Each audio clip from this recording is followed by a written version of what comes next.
में आज के लिए ये है कि इतना क्यों बेच रहे हैं। 22 जून की सीरीज में लगातार 3 दिनों से जो बिकवाली हुई है वजह जानने की कोशिश करेंगे। गैप से ऊपर खुलने के आज फिर से आसार दिख रहे हैं आपको, 50 पॉइंट ऊपर है। और अगर आपको लग रहा है 50 पॉइंट को मैं गैप बोल रहा हूँ तो इसे गैप ही समझे आप। आजकल 50 पॉइंट गैप होने लगा है ऊपर की तरफ स्पेशली। तो क्या हम गैप से खुलकर अगर थोड़े और बढ़े तो टिक पाएंगे क्या, ये बड़ा सवाल है।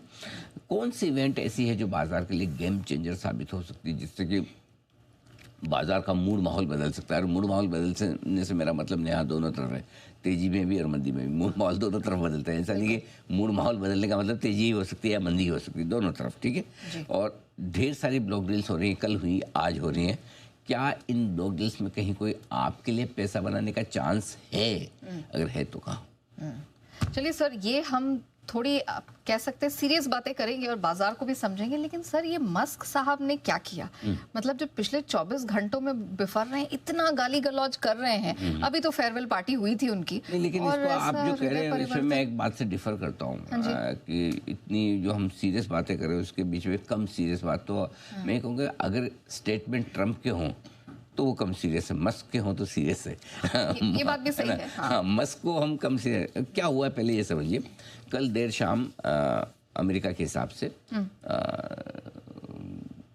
एलन मस्क ने कुछ ट्वीट डाले और उन्होंने ट्वीट में 2-3 चीज़ें लिखी। एक तो जो ट्रम्प का जो टैक्स बिल है, उन्होंने बोला कि बहुत ही डिस्गस्टिंग, घिनौना जिसे हिंदी में कहते हैं, बोले कि ऐसे टैक्स बिल को तो मैं बर्दाश्त ही नहीं कर सकता। थर्ड क्लास, रद्दी, कचरा, कूड़ा, ये सब, मतलब ये मेरे शब्द नहीं, उन्हीं के हैं। हाँ जी। हाँ, मतलब ऐसा मत समझिए कि मैं बोल रहा हूँ, ये उन्होंने ही बोला है, लिखा है, मतलब कहने का मतलब। और उन्होंने ये तक कहा है कि इस बिल के फेवर में कोई वोट कैसे कर सकता है। जिन्होंने वोट किया है उनको शर्म आनी चाहिए, शर्म आनी चाहिए। और बोले कि ऐसा टैक्स बिल लाने से अमेरिका के ऊपर जो कर्ज का बोझ बढ़ेगा वो अमेरिका से संभाला नहीं जाएगा। मतलब बहुत ही गंदा गंदा जितना लिखा है, खतरनाक वाले लिखा, वो हर तरह से, मतलब राइट लेफ्ट सेंटर, मतलब तगड़ी धुलाई की है। बिल्कुल ये होता दिखा। अब रहा सवाल, ये तो कर दिया, क्यों किया? हाँ, मतलब एक चीज़ है कि हफ्ते भर पहले ही एलन मस्क निकले हैं डोज ऑफिस से बाहर, शायद कहने के लिए कि पहले से प्लान था निकलेंगे, लेकिन ऐसा लग रहा था कि ट्रम्प जिस तरीके से मनमाने फैसले ले रहे हैं, अब उनके खास दोस्त, खास साथ देने वाले लोग भी अब साथ नहीं है। और वो साथ नहीं है, उसके संकेत थोड़े थोड़े आने लगे थे, अब खुलकर आने लगे हैं। ये बड़ी चीज़ है और ये ट्रम्प को कमज़ोर करेगी। ऑन द कॉन्ट्रेरी अगर मैं देखूं तो वैसे देखा जाए तो ये एक तरह से अमेरिका के लिए, अमेरिकी बाजारों के लिए, टैरिफ वॉर के लिए पॉजिटिव है कि अगर ट्रम्प कमज़ोर होते तो वो टैरिफ पर कम लड़ पाएंगे। लेकिन ट्रम्प क्या है, सन की है, अड़ियल है, मतलब वो जिसे सिरफिरे कह सकते हैं काफ़ी हद तक। अगर वो बिफर गए कि चलो कोई ऐसी तैसी, मैं अच्छा काम कर रहा हूँ और अच्छा काम करने वाले का कोई साथ नहीं देता, मुझे ही सब कुछ करना है, और उसमें और चौड़े हो गए वो, और अगर आड़े टेढ़े फैसले लेने लगे तो मामला जरूरत से ज़्यादा भी बिगाड़ सकते हैं। अब उन्हें ये समझना चाहिए कि लोग क्या कह रहे हैं, क्या आपको सुझाव दे रहे हैं, उनके पास वो सुनने वाला और उस पर रिएक्शन वाला सिस्टम ही खत्म हो गया, वैसा वाला हाल है। अब देखो, ट्रम्प एलन मस्क हैं, पैसे की तो उनको कमी नहीं है, ठीक है। 7 दिन बाद उन्होंने इतना सब कुछ लिख के भेज दिया कि डाल दिया कल कि मैं तो दुखी हूँ, परेशान हूँ, नाराज़ हूँ, ट्रम्प से मेरी जम नहीं रही है, साहब लिख गया। यही अगर सपोज हिंदुस्तान में कोई होता कि किसी प्रधानमंत्री का कोई बहुत बड़ा सहयोगी हो, या तो साथ वाला राजनेता या कोई साथ वाला ऐसा ब्यूरोक्रेट जिसने ज़िंदगी निकाली हो किसी बड़े नेता या पीएम या किसी के साथ में, तो वो ऐसे नहीं करता हमारे यहाँ। कारण पता है क्यों? नॉट दैट कि ऐसा, एक तो ये है कि हमारा सिस्टम ऐसा है कि जल्दी से किसी की नौकरी छोड़ते ही या आप सिस्टम से बाहर निकलते जल्दी से किसी के बारे में बोलो मत, एक तो। और दूसरा ये कि हमारे यहाँ सिस्टम दूसरा वो भी है कि जो कुछ करना है वो किताब लिखो बाद में।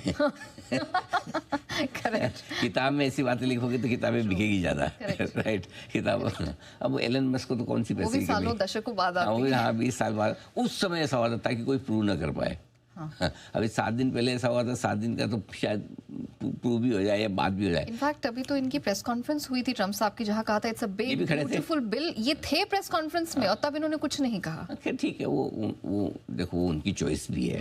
हो सकता है उस समय उन्होंने बिल ना समझा हो, पूरा ना पढ़ा हो, एनालिसिस नहीं किया, वो पॉसिबल है।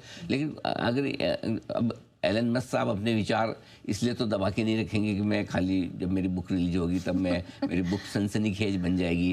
बोले मैं तो चाहे जितनी सनसनीखेज और बना दूंगा, और क्या पता ये तो छोटी सी अंदर और कितनी कितनी हो, आपको क्या पता है। जो इतने सहयोगी रहे हों तो किस किस बात पे लड़े हों, यू नेवर नो। और ऐसा तो नहीं कि उनको अपनी बुक बेच के पैसे कमाने, पैसे की तो उनके भगवान के जैसे कमी नहीं है। दिक्कत तो ये कहाँ रखूँ टाइप से वैसा हाल है। तो इतने पैसे हैं उनके पास, तो दुनिया के सबसे आजकल नहीं रहे ना दुनिया के सबसे आजकल तो वो हाँ वो एलवी के मालिक हो गए शायद, मेरे ख्याल से लुई विटो के मालिक हो गए। सोचो जो लोग इतने महंगे महंगे सामान खरीदते हैं लुई विटो के, उनकी वजह से ही वो दुनिया के सबसे अमीर आदमी आजकल। That is one of the reason उन्होंने कहा कि अब मैं अपनी कंपनी पे वापस से थोड़ा ध्यान दूंगा। हाँ बढ़िया है, बेटर है उनके लिए, टेस्ला के शेयर होल्डर्स के लिए भी।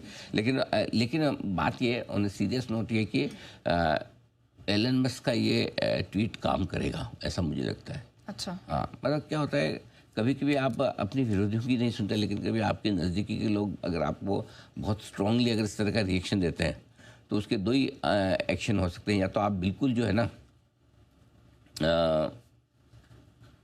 मतलब अनाप शनाप वाला रिएक्शन दे और गंदा, या फिर आप सोचे कि नहीं मुझे एक बार रीथिंक करना चाहिए कि मैं जो कर रहा हूँ ठीक कर रहा नहीं कर रहा।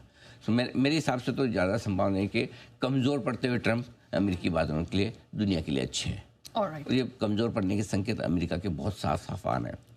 आप देखिए धीरे धीरे लोग अमेरिकी डॉलर में से पैसा निकाल रहे हैं, अमेरिकी ट्रेजरी में से पैसा निकाल रहे हैं। सबको गोल्ड लेना है, सबको दूसरी एसेट क्लास में इन्वेस्ट करना है, इक्विटी खरीदना है, एमर्जिंग मार्केट्स खरीदना है, बिटकॉइन खरीदने लोगों को।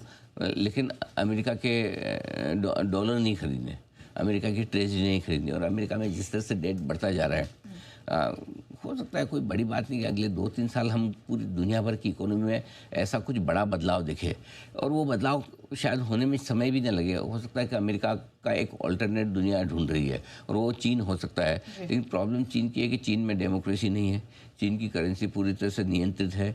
चीन में डेमोक्रेसी तो दूर की बात है, वहाँ पर खबरें तक आपके सामने सही नहीं आ पाती।